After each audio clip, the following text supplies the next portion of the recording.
غلامحسین آقایی هستم، تعمیرکار خودروهای ولوو، شرکت ولوو هستم. واقع در شاهپور جدید، خیابان امیرکبیر، خیابان ماشیرالدوله، تعمیرگاه ایران نو. این دستگاه رداکس نصب اولیه که اول بار اومدم ببندم حدودا 3 ساعت طول کشید دستگاه رو بستم. اما خب دفعه بعدش دیگه خواستم روند شده بود، 1 ساعت الی 1 ساعت و نیم دستگاه رو میبندم. و این دستگاه اینجا این پشت کاور موتور به این صورت اینجا بسته میشه، دوجا میاد و لوله های آبی که برای لحظه بیاین جلو، لوله های آب که این دو سر وصل میشه برای این دو تا لوله بخاری است.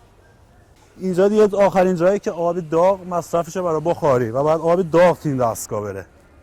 با این بحران سوخت، با این مثلا گرونی تا بستم میگفت دودش خوب شده، شتابش هم میگفت تاثیر گذاشته است. این حدودا نیم دنده ماشین تیزتر شده، واقعیتش نظر من.